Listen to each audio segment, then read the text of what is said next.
नमस्कार दोस्तों, मैं स्वागत कर रहा हूं आपका सोशियोलॉजी किंग यूट्यूब चैनल के अंदर। तो भाई आज हम देखने जा रहे हैं जो हमारा एक्सिस बैंक पीबीआरएम प्रोग्राम है, दैट इज़ बैच थर्ड 2021 वाला।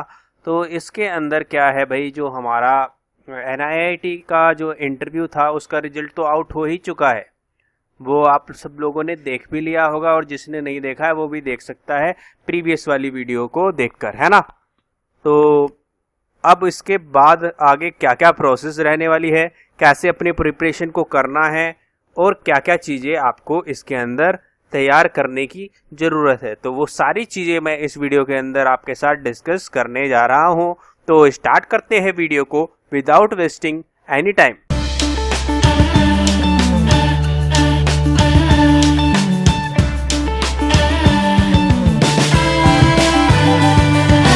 ठीक है भाई, तो जो हमारा एक्सिस बैंक पीबीआरएम प्रोग्राम है तो उसके लिए हम देखने जा रहे हैं जो इंटरव्यू का सिलेक्शन का मेल आया है, उसमें एक ये प्रिपरेशन सेशन भी आपके लिए आया है। एनआईटी द्वारा एक प्रिपरेशन सेशन भी कराया जा रहा है जो कि पहले 20 अगस्त के था, मतलब कि आज की तारीख को ही था, लेकिन ये फर्दर एक दोबारा मेल आया जिसमें कि इन्होंने मेंशन किया कि 21 अगस्त को आपका ये सेशन है 4 से 6 बजे के बीच में जूम ऐप पर। तो ये आप अटेंड कर सकते हैं, अच्छा रहेगा आपके लिए। देन आपका 23 तारीख को भी है, जो ये अटेंड नहीं कर पाएंगे तो वो इसको अटेंड कर सकते हैं। कोई भी एक सेशन कर लीजिए, सिंपली वो चीज़ें बताएंगे कि क्या क्या कैसे कैसे प्रिपरेशन करें, है ना। तो ये सब चीज़ें रहेगी, तो इसको ज़रूर अटेंड कर लेना भाई, है ना। देन इसके बाद अब आपका 20 तारीख को मेल आ गया है, जैसा मैंने आपको बताया था कि इंटरव्यू के रिजल्ट का मेल 20 को आ सकता है, तो आ गया ये। अब आपका 21 को ये आपका सेशन करा रहे हैं एनआईटी वाले, देन 23 को सेशन करा रहे हैं। तो इसका अर्थ ये हुआ कि 23 तारीख तक तो आपका इंटरव्यू बिल्कुल भी शेड्यूल नहीं होगा। 23 तारीख तक आपका इंटरव्यू बिल्कुल भी शेड्यूल नहीं होगा, स्केड्यूल नहीं होगा भाई, है ना।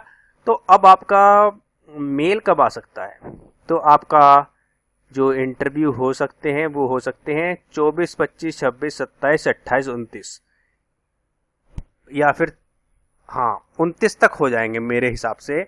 आपके इन दिनों में आपके इंटरव्यू शेड्यूल हो जाएंगे, ठीक है। तो इस हिसाब से आप अपनी प्रिपरेशन कर लीजिएगा। और अब बात आती है कि भाई जो हमारे कुछ बच्चे शॉर्ट लिस्टेड है, कुछ वेटिंग लिस्ट में है। तो जो शॉर्ट लिस्टेड है उनका तो इंटरव्यू डेफिनेटली होगा, लेकिन जैसे कि अराउंड 200 बच्चे इनको सिलेक्ट करने हैं। 767 में से 200 सिलेक्ट करेंगे पहले। अगर सिलेक्ट हो पाए 200 अच्छे कैंडिडेट्स तो ये आपको क्या कर पाएंगे, फर्दर जो वेटिंग लिस्ट वाले हैं उनको मेल नहीं भेजेंगे, है ना। अगर कैंडिडेट सेलेक्ट नहीं हो पाए, अगर मतलब कैंडिडेट सेलेक्ट हो गए 200, तो ये मेल नहीं भेजेंगे वेटिंग लिस्ट वालों को। लेकिन अगर सेलेक्ट हो गए तो आपको कोई भी मेल नहीं आएगा। तो चांसेस भाई 50-50% है। आल्दो कुछ कैंडिडेट्स को मेल आ सकता है 700 में से, क्योंकि ऐसा नहीं है कि मेल नहीं आएगा। तो मेल आता है तो भी अच्छी बात है, नहीं आता तो भी आपको क्या करने हैं, प्रिपरेशन तो एटलीस्ट आपको करके रखनी ही है। प्रिपरेशन आपको करना ही है डेफिनेटली, इसमें आपको कोई भी डाउट नहीं होना चाहिए। प्रिपरेशन आपको करना ही है, ठीक है ना। तो प्रिपरेशन आपको करनी ही है, प्रिपरेशन आप करेंगे, ठीक है। अब बात आती है कि जिसका एक्सिस बैंक का इंटरव्यू है वो कैसे करे प्रिपरेशन, क्या क्या चीज़ें सर इसमें पूछेगा।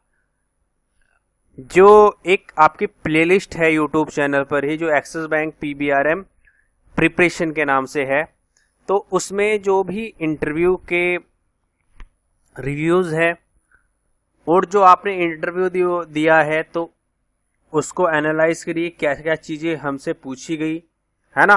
क्या क्या कुछ चीज़ें आपको दिक्कत रही होगी, जैसे कि कुछ लोगों को बैंकिंग टर्म्स कुछ नहीं क्लियर थे, है ना। तो उसमें सारे ही रिव्यू पड़े हुए हैं और पिछले ईयर के पड़े हुए 2020 वाले, जो कि वो है आपके एक्सिस बैंक के इंटरव्यू के ही रिव्यू है, वो जो एक्सिस बैंक का जो फाइनल ये आपका इंटरव्यू होता है इसका ही रिव्यू है। तो वो सारे चीज़ें देख लेंगे और मेन चीज़ें सिंपली वही चीज़ें पूछेगा। इसमें भी थोड़ा बैंकिंग टर्म्स पे थोड़ा ज़्यादा फोकस होगा, सिचुएशंस पे ज़्यादा क्वेश्चंस हो सकते हैं। मेन क्वेश्चन आपका वहीं से शुरू होगा, tell me about yourself, then आपका व्हाई वांट, मतलब बैंकिंग सेक्टर क्यों, ठीक है। बैंकिंग सेक्टर भी अगर चूज कर रहे हो तो क्या आपने गवर्नमेंट के लिए भी प्रिपरेशन की है, गवर्नमेंट के लिए अप्लाई किया है। देन प्राइवेट सेक्टर में एक्सिस बैंक ही क्यों, आईसीआई या एचडीएफसी क्यों नहीं, ऐसे भी पूछ सकता है। या फिर ये पूछ सकता है कि भाई आपका जो एचडीएफसी और आईसीआई से क्या अंतर आपको महसूस हुआ एक्सिस बैंक में, क्यों बेटर है, ठीक है।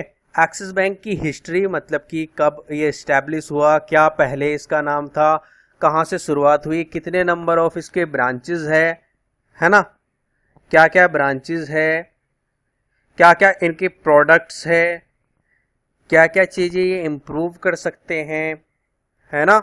ये सब चीज़ें आपको थोड़ा ध्यान रखनी है, इनके लिए प्रिपरेशन होके जाइएगा। आपके सीईओ, एमडी, ठीक है, ये तो हो गए एक्सिस बैंक के। देन आरबीआई के कुछ जो सीईओ है, क्या फंक्शंस है, क्या आरबीआई करता है, आरबीआई है क्या भाई, है ना। इसकी जो मेन पर्सनैलिटी है वो कौन कौन सी है ना, ये सब चीज़ें कर लेना। देन बैंकिंग टर्म्स की जो एक्सिस बैंक एबीवाईबी की वीडियो है इसी प्लेलिस्ट में आपको मिल जाएगी, वो पूरी करके जाओ, है ना। अगर बैंकिंग टर्म से कोई भी क्वेश्चन पूछे तो आपका वहाँ से ना जा पाए, क्योंकि एबीवाईबी का वो एबीवाईबी में तो फ़ायदेमंद वो है ही, एक्सिस बैंक का ही है प्रोग्राम, तो सारी चीज़ें इसमें से ही है ना। और कुछ चीज़ें ऐसी पूछ सकते हैं आपसे कि लाइक बैंक करते क्या है, ये प्रॉफिट कैसे कमाते हैं, है ना।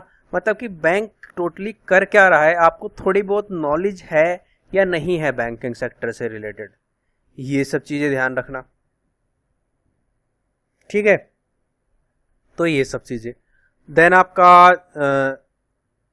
ये फील्ड जॉब है, सबको पता है कि ये फील्ड जॉब है, तो आप कैसे कर पाएंगे, गर्ल्स के लिए स्पेशली, जो गर्ल्स हैं हमारी, तो उनके लिए स्पेशली आप उनको सेटिस्फाई कर पाएंगे कि कैसे मैं काम कर पाऊंगी उस फील्ड में, क्योंकि ये माना जाता है कि गर्ल्स फील्ड जॉब प्रीफर नहीं करती, है ना।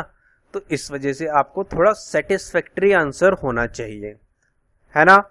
देन आपका सेल्स कर पाएंगे नहीं कर पाएंगे, रीएलोकेट कर पाएंगे नहीं कर पाएंगे, है ना।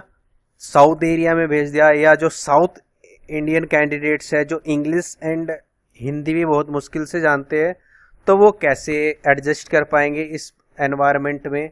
या फिर जो नॉर्थ वाले हैं, नॉर्थ ईस्ट वेस्ट ये सब साउथ में भेज दिया, तो कैसे कर पाएंगे एडजस्ट, है ना।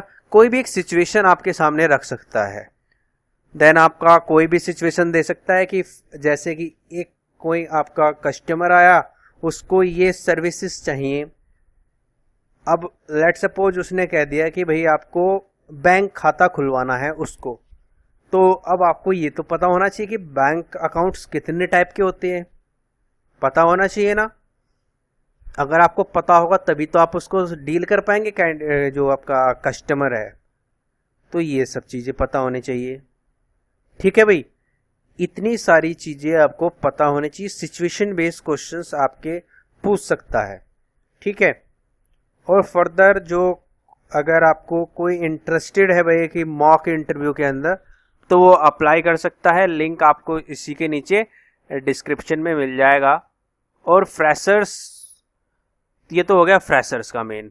एक्सपीरियंस वाले का कि फील्ड चेंज क्यों करना चाहते हो, आपका जो भी फील्ड है एजुकेशन का, ये फ्रेशर के लिए भी है कि इस एजुकेशन फील्ड से बैंकिंग सेक्टर क्यों, ठीक है ना भाई। तो ये सब चीज़ें आपके सामने रहने वाली है, ठीक है। जो आपके एक्सपीरियंस है वो तो काफ़ी प्रिपेयर होकर रहें, आपको अपने जॉब रोल्स बताने हैं, जो आप जॉब कर रहे हैं उसके वहाँ पर क्या क्या आपकी रिस्पॉन्सिबिलिटी थी, और वो रिस्पॉन्सिबिलिटीज इस जॉब प्रोफाइल में कैसे आपको मदद कर पाएगी, या फिर आप क्यों इस प्रोफाइल में आना चाहते हैं, वो प्रोफाइल आपको क्यों अच्छी नहीं लगी, है ना। तो इन क्वेश्चनों को पहले ही डिजाइन, मतलब क्वेश्चंस के आंसर्स को पहले ही डिजाइन करके रख लो। जो भी एक आम क्वेश्चन हो सकता है ना। आपके रेज्यूमे से ही सारी चीजें पूछी जाएगी, ऐसा नहीं है।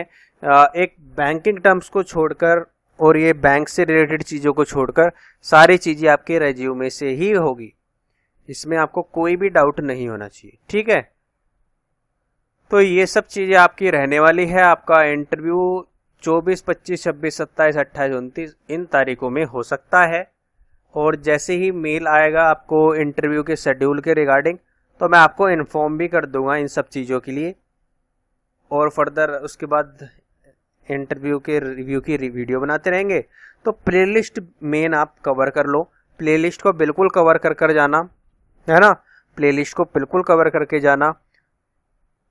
और टिप्स वगैरह की वीडियो मैं आपके सामने बनाता रहूँगा जब आपके इंटरव्यू आएंगे, है ना।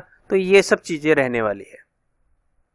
और फर्दर कोई भी डाउट, दिक्कत, समस्या, परेशानी रहती है तो आप कमेंट सेक्शन में कमेंट कर सकते हैं, आपको एज यूजुअल रिप्लाई मिल जाएगा। तो ठीक है, तो उम्मीद कर रहा हूँ भाई आपको चीज़ें हो गई है क्लियर, और क्लियर हुई है तो लाइक करना बिल्कुल ना भूलिएगा। तो उम्मीद कर रहा हूँ आपको चीज़ें हुई है क्लियर हुई है तो लाइक करिएगा, शेयर करिएगा, सब्सक्राइब करिएगा चैनल को। Thank you for watching this video. Have a good day. जय हिंद, जय भारत।